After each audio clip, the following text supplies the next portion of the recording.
অর্জুন সিংকে বারবার সিআইডি ডাকছে। এ নিয়ে ক্ষোভে ফেটে পড়েছেন অর্জুন। এবার তার ছেলেও বাবাকে এইভাবে সিআইডি ডাকার ঘটনায় ক্ষোভ উগরে দিলেন। পাশাপাশি তাকেও তলব করেছে সিআইডি। এ নিয়েও রীতিমতো রেগে আগুন পবন সিং। তিনি বলেন, বিরোধী দল করলেই পশ্চিমবঙ্গের সমস্যায় পড়তে হবে, হেনস্থার শিকার হতে হবে। এর জন্য মানসিকভাবেও প্রস্তুত থাকতে হবে। পবন সিং তিনি ঠিক কি বলেছেন শোনাবো আপনাদের। আজকে যাওয়া পসিবল হবে না, কেন কি আজকে আমার স্ট্যান্ডিং কমিটি মিটিং আছে বিধানসভায়, তো ওর জন্য আমাকে যেতে হবে। আমি 8 তারিখেও আমার ডেট ছিল, তো 8 তারিখে আমি যে লেটার করেছি ওখানে অলরেডি মেনশন করেছে কি আমি 10 তারিখ পরে মিনস 11 তারিখ 12 তারিখ এরকম ডেট দিলে আমি যেতে পারবে। কেন কি আমি আগে থেকে আমার আইডিয়া ছিল কি আমার তো বিধানসভায় এ কাজ থাকবে, তো আমি যেতে পারবে না আজকে। লেকিন লেটার দেওয়া পরেও আজকেই ডেট পেয়েছে, তো আমি ওই অফিসার যে এসেছে আমার নোটিশ দেওয়ার জন্যে, আমি বলেছেন অফিসারকে কি আপনি কেন আজকে ডেট দিয়েছেন, তো বলছে কি দাদা বলছে কি স্যার ব্যাপার নেই, আপনি একটা নেক্সট ডেটের জন্য আপনি লেটার করে দিন, আপনার হয়ে যাবে। আমি বলছি ঠিক আছে, লেকিন বারবার এরকম মিসকমিউনিকেশন হলে তো একটা ডিস্টারবেন্স হয় না। কেন কি আপনি বারবার এসে আমাকে লেটার দিচ্ছে, আমি যেতে পারছে না, এও একটা খারাপ ব্যাপার আছে। হ্যাঁ, একটা হ্যারাসমেন্ট ব্যাপার তো আছেই। কালকে এমপি সাহেব নিজেই গিয়েছে ওখানে, 4 ঘন্টা বসে আননেসেসারি কোয়েশ্চেন করছে ওখানে থেকে কি চিফ চেয়ারম্যান রিলিফ ফান্ড থেকে 2016 সময় চেয়ারম্যান রিলিফ ফান্ড থেকে এই 2000 কোথায় থেকে এসেছে, 5000 কোথায় থেকে এসেছে। তো 10 বছর যে হয়ে গেছে, 10 বছর তো মানুষের মনে থাকবে না কি কোথায় থেকে কি এসেছে, কোথায় থেকে কি না। ওর নিজের অ্যাকাউন্টে তো আসেনি, ও চিফ মিনিস্টার রিলিফ ফান্ডে চেয়ারম্যানের রিলিফ ফান্ডে এসেছে। তো রিলিফ ফান্ডে এসেছে তো ওখানে মানুষের কাজের জন্যেই লাগবে ও, তো এইরকম একটা হ্যারাসমেন্ট করার জন্য এরকম। প্রসঙ্গত ভাটপাড়া পৌরসভার টেন্ডার দুর্নীতির তদন্ত করতে সিআইডি দপ্তরে তলব করা হয়েছিল পবন সিংকে, কিন্তু বিধানসভায় তার স্ট্যান্ডিং কমিটির বৈঠক থাকায় সেখানে যাওয়ার কারণে তিনি সিআইডি দপ্তরে হাজির হননি। এর আগে গত 8ই জানুয়ারি তাকে সিআইডি ডেকেছিল, কিন্তু সেদিনও কাজ থাকার কারণে তিনি যেতে পারেননি।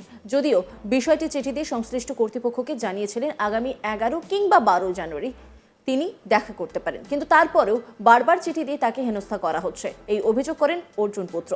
তার বাবাকেও সিআইডি ডেকেছে। এ নিয়ে নিজের বক্তব্য জানিয়ে রাজ্য সরকারকে কাজ করায় দাঁড় করিয়েছিলেন অর্জুন সিং। এই গোটা ঘটনায় এবার সিআইডির দিকেই আঙুল তুলেছে বিজেপি।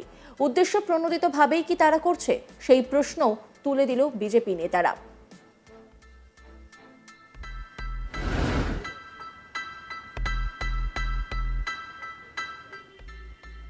এই গোটা বিষয় নিয়ে একটি রিপোর্ট তুলে ধরেছেন আমার কলিগ দীপক, দেখাবো আপনাদের। দেখো, পশ্চিমবঙ্গে বিরোধী দল করলেই তাকে সমস্যায় পড়তে হবে, তাকে হেনস্থার শিকার হতে হবে এবং এর জন্য মানসিকভাবে প্রস্তুতি থাকতে হবে, এরকম একটি অভিযোগ করেছেন ভাটপাড়ার বিধায়ক, বিজেপি বিধায়ক পবন সিং। এবং তিনি এটিও বলেছেন যে নির্বাচন যত সামনে আসবে, তুমি জানো যে আগামী বছরে বিধানসভা নির্বাচন, এবং এই নির্বাচন যত এগিয়ে আসবে তত বিজেপির যারা নেতৃত্ব আছে, যেরকম বিধায়ক হোক বা সাংসদ হোক, তাদের কিন্তু এরকম ধরনের হেনস্থার শিকার হতে হবে, এরকম ধরনের সমস্যার মুখে পড়তে হবে এবং আইন শৃঙ্খলা বাহিনীর। এবং এখন প্রশ্ন হচ্ছে যে কী পরিপ্রেক্ষিতে তার এই মন্তব্য। তুমি জানো যে একটি ব্যবসায়িক সম্পর্কিত মামলায় তাকে সিআইডি তলব করেছে এবং সেটি আজকে তার যাওয়ার কথা ছিল, কিন্তু আজকে তিনি যেতে পারছেন না সিআইডি ভবনে। এবং তিনি পরিষ্কার জানিয়ে দিয়েছেন যে আজকে বিধানসভায় তার স্ট্যান্ডিং কমিটির বৈঠক আছে, গুরুত্বপূর্ণ বৈঠক, এবং সেই বৈঠকে থাকতে হবে তাকে। তো স্বাভাবিকভাবে সিআইডির যে তলব, সেই তলবে তিনি যেতে পারবেন না। এবং এর আগেও আমরা দেখেছিলাম যে গত 8 তারিখে তার যাওয়ার কথা ছিল, সিআইডির একটি সমন ছিল, কিন্তু সে সময় তিনি যেতে পারেননি এবং তিনিও তখন বলেছিলেন যে তার ব্যাংশাল কোর্টে অন্য একটি মামলা ছিল এবং সেই মামলায় তাকে হাজিরা দিতে হবে, স্বাভাবিকভাবে তিনিও যেতে পারবেন না। এরকম বারে বারে যে তাকে এরকমভাবে জিজ্ঞাসাবাদ করা হচ্ছে, এই প্রসঙ্গেই যখন আজকে সকালবেলায় সাংবাদিকরা তাকে প্রশ্ন করেন, তিনি বলেছেন যে সিআইডির কর্মকর্তারা যখন গত কয়েকদিন আগে যখন 8 তারিখে যখন সেই 7 তারিখে যখন তার বাড়িতে আসে এবং তার বাড়িতে যখন নোটিশ টাঙিয়ে দিয়ে যায়, সেই সময় তিনি বলেছিলেন যে 11 তারিখ কিংবা 12 তারিখে করতে, যাতে 10 তারিখে তার যে এই মিটিং আছে গুরুত্বপূর্ণ, সেটাকে অ্যাভয়েড করে যাতে তিনি যেতে পারেন, যাতে তিনি সিআইডির মুখোমুখি হতে পারেন। কিন্তু সেই সময় সিআইডির কর্মকর্তারা তাকে আশ্বাসও দিয়েছিলেন যে ঠিক আছে, ঠিক সেই মতনই তার কাজ করা হবে, এবং তিনি বলেছিলেন যে সিআইডির কর্মকর্তাকে যেন লিখিতভাবে জানানো হয়। এবং তারপরেও কিন্তু আমরা দেখলাম যে সে ঠিক এই আজকের তারিখ অর্থাৎ 10 তারিখে তাকে ডেকে পাঠানো হয়েছে, কিন্তু তিনি পরিষ্কার বলে দিয়েছেন যে আজকে কোনোভাবেই সম্ভব নয়। এবং এই প্রসঙ্গেই তার বক্তব্য যে এইভাবে বারে বারে তাকে হেনস্থা করা হচ্ছে, কারণ তিনি একজন জনপ্রতিনিধি, তার নানা রকম কাজকর্ম থাকে এবং সিআইডির ঘরে ডেকে সেখানে 4 থেকে 5 ঘন্টা বসিয়ে রাখাবে এবং আননেসেসারিলি অপ্রয়োজনীয়ভাবে বসে থাকবে এবং সেখানে বসে থেকে তদন্তের নামে বেশ কিছু অপ্রয়োজনীয় প্রশ্ন করা হচ্ছে, এরকম একটি অভিযোগ করেছেন। এবং সেরকম একটি পরিস্থিতিতে তার মন্তব্য যে এরকমভাবে তাকে হেনস্থাকরণ মানে কোনো অর্থ হয় না, কারণ তার ওরকম ওখানে 4 ঘন্টা বা 5 ঘন্টা বসে না থেকে তিনি যদি তার অফিসে বসে থাকেন তবে সমাজের কাজ করতে পারবেন, জনপ্রতিনিধি হিসেবে স্থানীয় মানুষদের যে রকম অসুবিধা আছে সেগুলো তিনি সমস্যা করতে পারবেন, এরকম একটি মন্তব্য করেছেন। এবং এই প্রসঙ্গ তুলেছেন যে যেই মামলায় তাকে ডাকানো হয়েছিল, সিআইডি তলব করেছে, সেটি 2014 সালের একটি মামলা, ব্যবসায়িক সম্পর্কিত মামলা, কিন্তু যেই ব্যবসায় তিনি একজন স্লিপিং পার্টনার, অর্থাৎ তিনি বিনিয়োগ করেছেন ঠিক কথা, কিন্তু তিনি প্রত্যক্ষভাবে সেই ব্যবসার সাথে জড়িত নয় এবং সেই সময় তিনি ভারতের বাইরে ছিলেন। তো স্বাভাবিকভাবে কেন তিনি ওই মামলায় তাকে ডাকা হচ্ছে তিনি সেটিও বুঝে উঠতে পারছেন। এবং এ প্রসঙ্গে তার আরেকটি মন্তব্য যে অতি সম্প্রতি সিআইডি তলবে তাকে ডেকেছে, বা তার বাবা অর্থাৎ প্রাক্তন যে সাংসদ আছে, বিজেপির সাংসদ অর্জুন সিং, তাকেও কিন্তু তলব করেছিল ভাটপাড়ার একটি টেন্ডার দুর্নীতি ঘটনায়।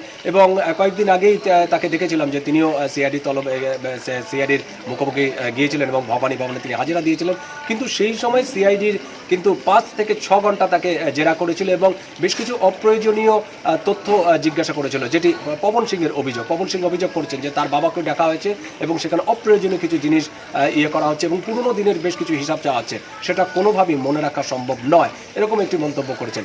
তো স্বাভাবিকভাবেই নির্বাচন যত এগিয়ে আসছে আস্তে আস্তে, ঠিক তার আগেই এই বিজেপি বিধায়কের এই যে মন্তব্য, যে ঘুরিয়ে তিনি বলেছেন যে রাজনৈতিক চক্রান্তের শিকার, এই মন্তব্যটি কিন্তু অত্যন্ত তাৎপর্যপূর্ণ।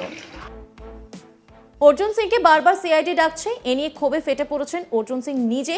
এবার তার ছেলেও বাবাকে এইভাবে সিআইডি ডাকার ঘটনায় ক্ষোভ উগরে দিলেন, পাশাপাশি তাকেও তলব করেছে সিআইডি। এ নিয়েও রীতিমতো রেগে আগুন পবন সিং। তিনি বলেন বিরোধী দল করলেই পশ্চিমবঙ্গের সমস্যায় পড়তে হবে, হেনস্থার শিকার হতে হবে, এর জন্য মানসিকভাবেও প্রস্তুত থাকতে হবে।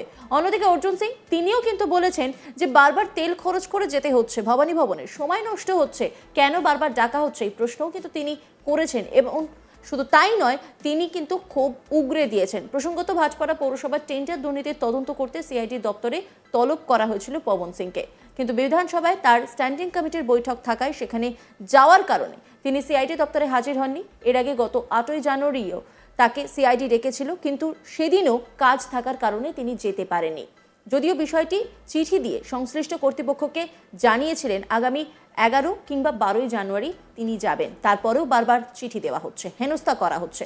অন্যান্য খবরের আপডেটের জন্য অবশ্যই নজর রাখুন আজ তাক বাংলার ইউটিউব স্ট্রিমিংয়ে। লাইক, কমেন্ট, শেয়ার এবং সাবস্ক্রাইব করতে ভুলবেন না।